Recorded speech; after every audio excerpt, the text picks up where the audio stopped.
This is Dr. Ron's Words of Wisdom. Words on leadership, goal setting, productivity, and a whole lot more. I trust that you'll consider this as a vitamin and a supplement for your heart and mind. And wherever you receive podcasts, would you please subscribe to Dr. Ron's Words of Wisdom and leave a rating and a brief written review? It would be so helpful. Also, if you'd like to talk to me for 30 minutes on the phone, see if there's a possibility that we can work together and I can help you in areas of goal setting, productivity, leadership, wherever you're stuck, would you go to drronblake.com/call, drronblake/call. You'll fill out a little information, you'll get put on my calendar, and I'll call you on my cell phone and see what possibilities there might be that we could work together. Today I want to talk about goal setting, but something specific about goal setting. Goal setting for those non-goal setters. As I talk about goals and I'm with different group of people, I'm somewhat amazed, I shouldn't be, but I am, at the amount of people who haven't set goals and have no plans to set goals. I'm not really surprised because there was a time in my life when I was one of them. But I discovered one day that if you begin to set goals, that really is the first step to turning the invisible into visible, or in basically making the needed changes that were made in your life. Don't just live life on default, or what you were told this is the way it is, or this is how it has to be, or this is how our family does it, or people like us do this. Don't buy all of that. You can set a goal. I know there's something frightening about it for some people. I think there's also another group of people who the mere idea seems so restrictive, and they like to be able, they're a little more of a free spirit, or they want to be able to change. I can tell you that there was a major goal that I set out to accomplish this year, that early in the year, I actually threw it out and changed to what I'm doing right now. And instead of doing that, I decided that I would podcast this year. And I am right now recording my 132nd podcast.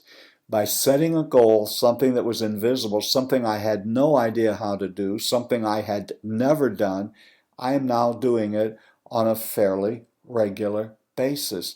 But if you don't set a goal, if you don't have one, nothing ever happens.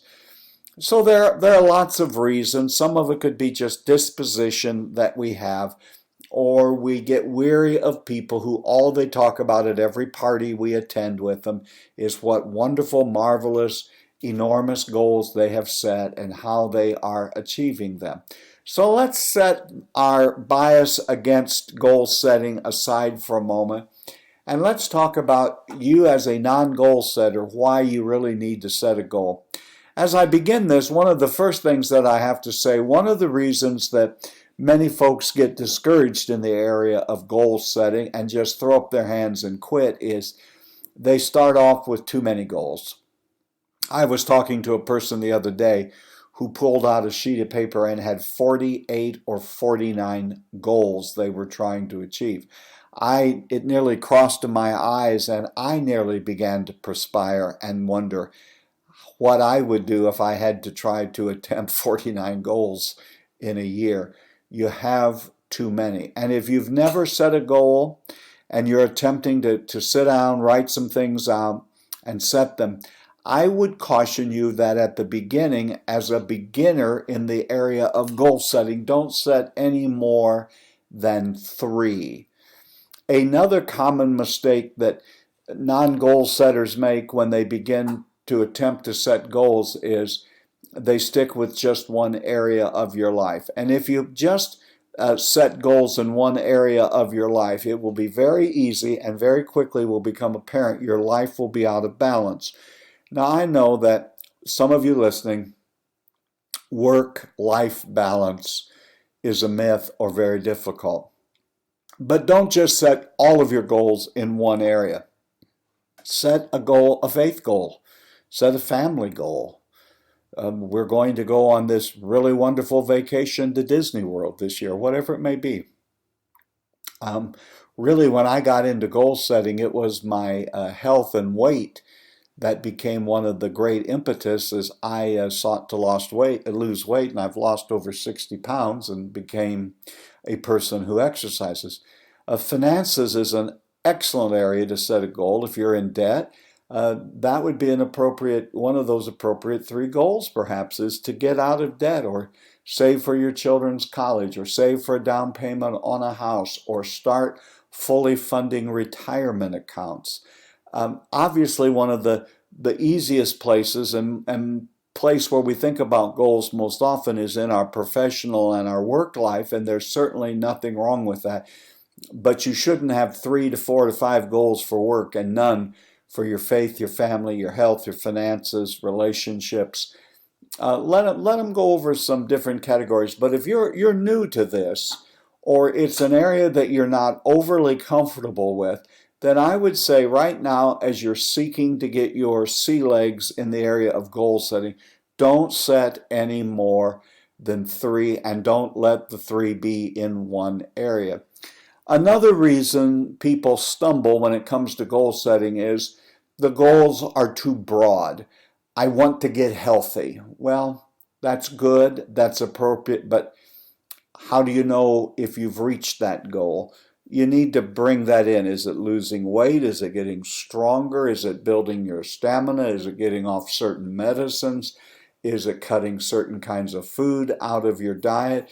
I mean, there are a myriad of choices under the area of healthy. Or I want to have my finances under control. Well, what does under control mean?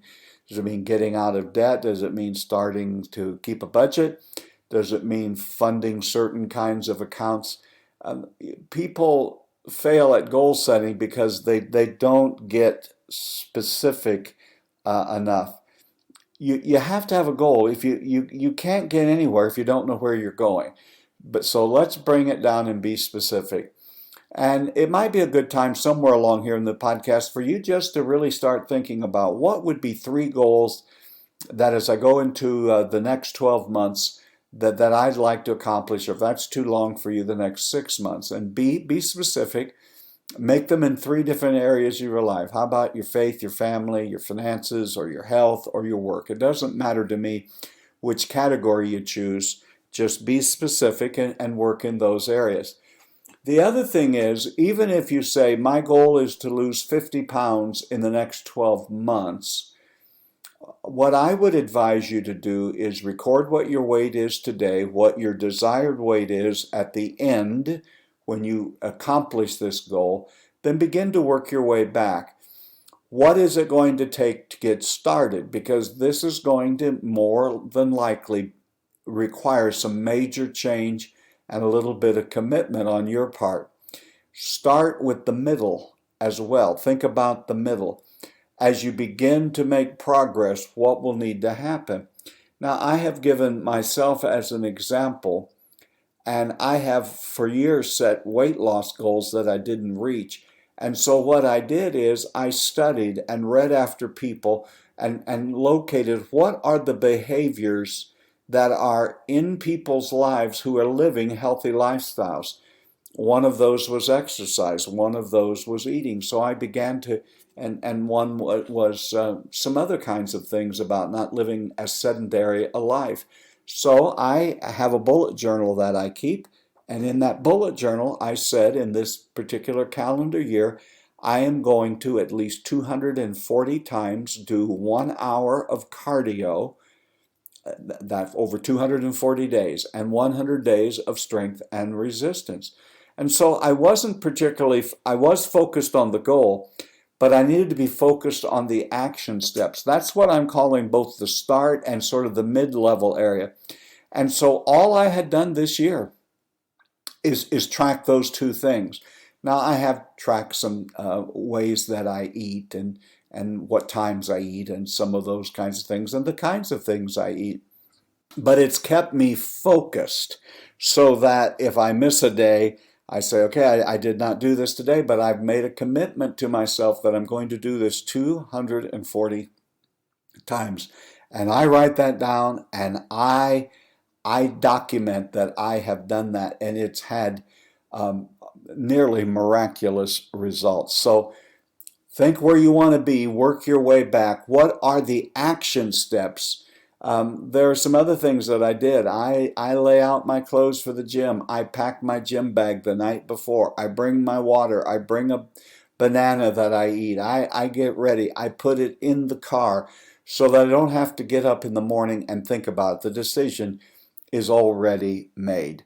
Now, as you set goals, you must align your goals with your values. You are not going to live out a value that if you're not going to live out a goal if it's contrary to your values. Your goals should be value centered. Don't set for yourselves goals that are out of your control. If it takes several other people to accomplish it, don't make it your goal. You can't say, I want to be the president of this organization, but you can say, I want to be prepared that I can be the president of a said organization.